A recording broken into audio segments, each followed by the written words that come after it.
Now to healthcare investments in Nigeria with Thabani Maphosa. He's the Managing Director of Country Programs Delivery at Gavi Alliance. He's currently in Nigeria. Maphosa oversees Gavi's operations in 75 countries around the world, looking to provide the power of vaccine alliance for countries to save lives and support investments in local economies. It's great having you in our Abuja studios tonight on Arise Exchange, Thabani. Thank you very much. It's a pleasure to be here. We appreciate you touching down in Nigeria and having this conversation on Arise News. Now, give me a brief overview of Gavi's collaboration and investments in Nigeria and how those investments have impacted on this country's healthcare system. Thank you very much. Let me begin by congratulating the appointment of Professor Pate. It is an important appointment that we are excited about. Gavi has been working with Nigeria, in partnership with Nigeria for the past 20 years or so.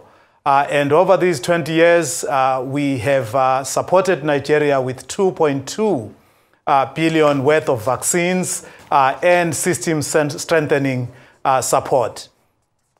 We have also been a partner for Nigeria during the COVID period. The vaccines that were used during the COVID pandemic, Gavi, through the COVAX facility, supplied those in conjunction with some that were procured by the government on itself.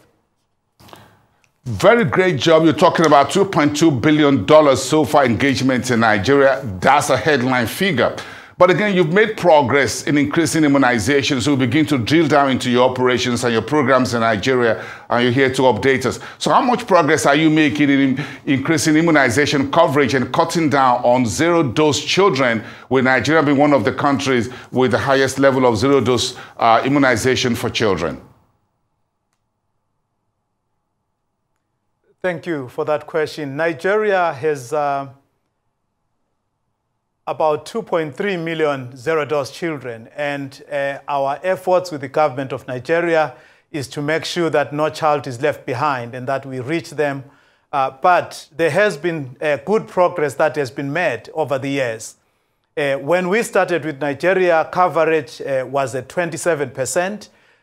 The latest results that were released in July show us that Nigeria is at 62%. So there is progress that is being made over the last decade. We have seen tremendous progress. But of course, with that progress remains important challenges that we have to look at. When you think about the outbreaks of diphtheria and other diseases, these are formidable challenges that we have to face head on and to deal with through the strengthening of our routine immunization. Nigeria is doing the best it can at a state level, and on the zero-dose agenda, we are making sure that we work with states that are behind and that have the highest number of zero-dose children. But the idea here is to really have a concerted effort that identifies them and reaches them in a sustainable and affordable way. Interesting, Thabani, we got the new Health and Social Welfare Minister, Professor Ali Pate, on this program just a few days ago to speak about the new direction under his office. But again, you're talking about political commitment to vaccine and primary healthcare financing in Nigeria. What is Gavi doing in this to increase your commitment to this very populous country, the largest in sub-Saharan Africa? So I'll talk about some exciting things that are on the way. In less than a month, or in just about a month, there will be a launch of the HPV vaccine, which is the vaccine that fights cervical cancer. This is a leading cancer that kills a lot of women in Nigeria.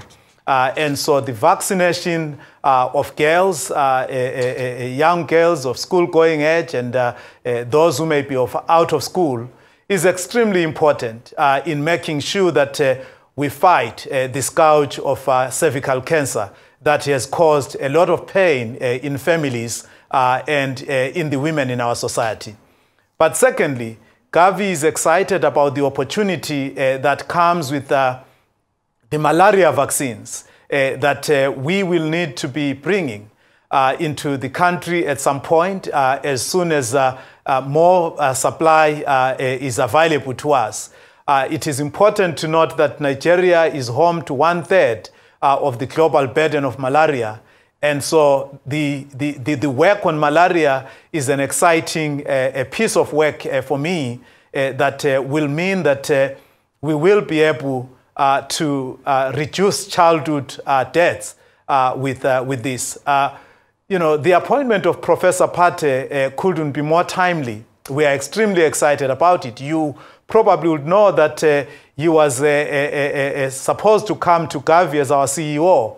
And he's one man who totally understands the agenda around vaccine-preventable diseases, but he also understands the primary health care and that space well. And so our job is really to lean in and support him and support the government of Nigeria to make sure that we do the best that we can for the children and the people of Nigeria. Yeah, very quickly, we appreciate what's coming up over the next 3 months as far as the cervical cancer is concerned in Nigeria. But you're talking about direct investment in 8 state governments or subnationals in Nigeria. What is this flagship model? What is it going to deliver? What's the expected impact that's been pursued by Gavi? Thank you so much. These 8 states are the ones with a lot of zero-dose children that are facing a lot of challenges. Maybe if I were to characterize them as the space where we really are going to learn, sometimes you have got to start somewhere, especially when you are dealing with finite resources. It's important to start somewhere and learn. But it is also important to recognize that primary health care is actually at state level. We had the opportunity today to visit Nasarawa State, and we were hosted by His Royal Highness in that area, and the governor as well.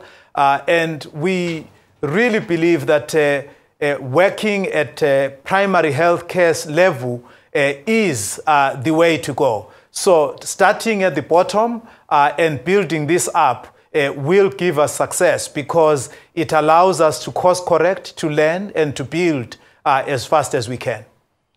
To sum up this conversation with you, let's finish off back on the side of vaccination, COVID-19 and vaccines and all of that. What measures are strategies being employed to recover those disruptions in Nigeria? Would you support production of vaccines in a country such as Nigeria at Gavi? Thank you very much. I think that the COVID pandemic has taught us that vaccines represent global health security, but also national security issues. And I think the African continent, including Nigeria, at the backdrop of what we saw happening in the world, has realized that it is important to manufacture vaccines in Africa. We as Gavi have started engaging with the Africa CDC and the AU to make sure that we work with the African governments to support them. And by the way, Nigeria with its population is one of the largest procurers of vaccines. So it will be important that as part of that value chain, we support them. So we are supportive. We recognize it's a long journey. It's a long game. But it is one that needs to begin now, and we are committed to supporting them in that journey. We appreciate having you in Nigeria for these few days. Thank you so much for speaking with us here exclusively on Arise Television. Thank you so much, Thabani Maphosa, the Managing Director of Gavi's Country Program Delivery in Abuja Studios. Have a great evening and wish you all the best and the rest.